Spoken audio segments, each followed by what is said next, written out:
I am about to tell you the real reason you keep starting over every Monday. And it's not what you think. It's not lack of discipline. It's not willpower. It's not even your busy schedule or your metabolism. It's something way deeper than that. And once you understand it, everything changes. But first, let me tell you what I keep seeing. I've been working with women over 30 for years now. Women who reach out, who ask questions, who tell me they're ready to change. And I keep noticing the same thing over and over and over. The hardest part isn't the workouts. It's not the meal plan. It's not even the physical stuff. The hardest part is the battle happening inside their own head. That voice that shows up every single time you try to do something different. The one that says, you've tried this before, or who are you kidding? Or you'll just fail again. And I'm starting to realize something really important. Most women aren't failing because they don't know what to do. They're failing because they're at a war with themselves. One part wants to change, the other part is terrified of what happens if you actually do. That's where all the pain lives, in that space between wanting it and stopping yourself before you even get started. Here's what I mean. Every morning you wake up and tell yourself, this time will be different. This week, you'll eat better. This week, you'll move more. This week, you'll finally stick to the plan. And you mean it, you actually do. But by Wednesday or Thursday, something shifts. You're tired. You had a rough day. And that voice comes back. See, you can't do this. You never could. And just like that, you're back in the loop. Not because you're lazy, not because you don't want it badly enough, but because there's a part of you that's been running in this pattern for so long, it doesn't know how to do anything else. And here's the thing that nobody talks about. That voice isn't trying to destroy you. It's trying to protect you. It's fear dressed up as logic. It's your brain trying to keep you safe by keeping you exactly where you are. Because change is scary, even good change, even change you desperately want. Your brain doesn't care if you're happy, it cares if you're safe. And safe means familiar. Safe means the same patterns, the same habits, the same version of you that you've always been. So every time you try to break out of that, every time you try to become someone new, your brain sounds the alarm. It floods you with doubt. It reminds you of every time you failed before. It convinces you that staying stuck is better than risking another disappointment. And that's the battle. That's the war. Not against your body, against the part of you that's terrified of what happens if you actually succeed. I see this all the time. A woman joins the program, she's motivated, she's ready, she does everything right for 2 weeks, maybe 3, and then something happens. She misses a workout, she eats something off the plan, she has a stressful week, and instead of just getting back on track, she spirals because that voice comes back in full force. See, you can't do this. You should just quit now before you embarrass yourself again. And she listens to it because the voice has been there her whole life. It's familiar. It feels true, but it's not true. It's just loud. The truth is this: you're not broken. You're not weak. You're not meant to stay stuck. You're just fighting a battle that most people don't even know it's happening. And the worst part, you've been fighting it alone. You wake up every morning promising yourself that today will be different, that you'll be stronger, that you won't give in to that voice this time. But you're using willpower to fight a war that willpower can't win, because willpower runs out. Motivation fades.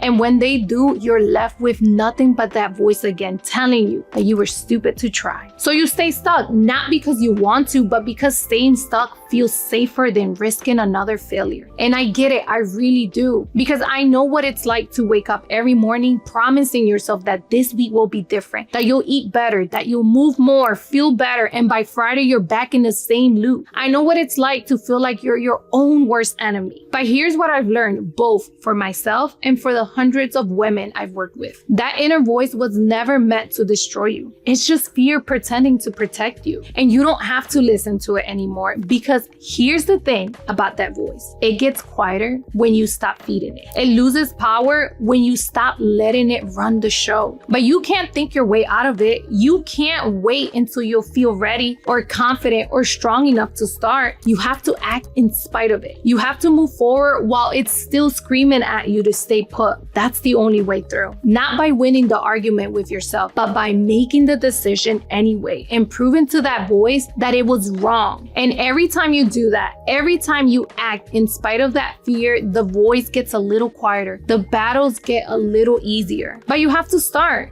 You have to make the call. You have to stop sitting in that gray area where you're constantly debating yourself. Because in that in-between space, that's where all the suffering lives. You're not moving forward, but you're not letting go either. You're just stuck in the limbo, running every possible scenario in your head, convincing yourself you need more time. But you don't. You already know what you need to do. You're just scared of what comes with it, the discomfort, the judgment, the possibility that you'll try and it still won't work. And I'm not gonna lie to you and say those fears aren't valid. They are. But you know what's worse than all of that? Staying where you are. Fighting this battle for another year, another 5 years, waking up every morning promising yourself that this time it will be different, and going to bed every night knowing it wasn't. That's the real cost. Not trying and failing, but never fully trying at all. And here's what I keep seeing. The women who actually transform aren't the ones who wait until they feel ready. They're not the ones who have it all figured out before they start.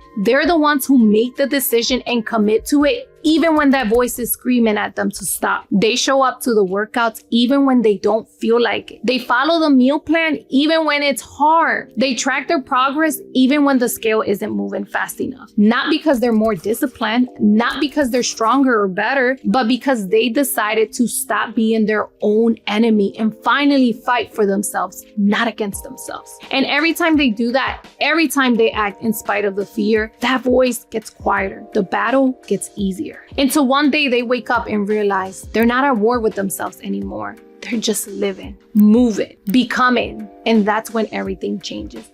Not because the transformation finally happened, but because they stopped fighting themselves long enough to let it. So if you're sitting in that gray area right now, if you're stuck in that loop of wanting to change but stopping yourself before you even start, here's what I want you to know. The woman you want to become is already watching. She's just waiting for you to show up. Not perfectly, not without fear, not when you feel ready, just to show up and start moving in her direction. Because the cost of staying stuck is way higher than the cost of trying and adjusting as you go. When you don't decide, you're not just standing still, you're losing ground. You're spending all the energy running in the same internal debate over and over instead of actually making progress. But the second you commit, everything shifts. You're not debating anymore, you're acting. You're not imagining, you're experiencing. That's how you win the battle. Not by defeating the boys, but by proving to it through action that it was wrong about you. Every workout you show up to, every meal you follow through on, every time you track your progress instead of hiding from it, those aren't just tasks, they're proof. Proof that you're just not the person that the voice says you are. Proof that you're capable of more than staying stuck. So here's what I say to you right now. If you've been going back and forth about whether to finally commit to this, whether to finally invest in yourself, whether to finally stop sitting on the sidelines, you already know what to do. You're just waiting for permission to admit it. You don't need more information. You don't need to think about it anymore. You don't need to wait until you feel confident. You just need to act and trust that you'll figure it out as you go. Because the battle with yourself doesn't end when you feel ready. It ends when you decide you're done fighting. And the woman you're becoming, she's not waiting for you to be perfect. She's waiting for you to start. So stop being your own enemy. Stop letting fear disguise itself as protection. Stop sitting in that gray area, convincing yourself you need more time. The hardest battle is with yourself, but it's also the one that matters most. And you're stronger than that voice that's been holding you back. You've always been. You just need permission to prove it. So here it is. You're ready. Not because you feel ready, but because you decided to be. And you don't have to do this alone anymore. Come be part of the Superwoman family. Click the link in the description. Let's end this battle together and start building the woman you've always known you could be. She's waiting, and so are we.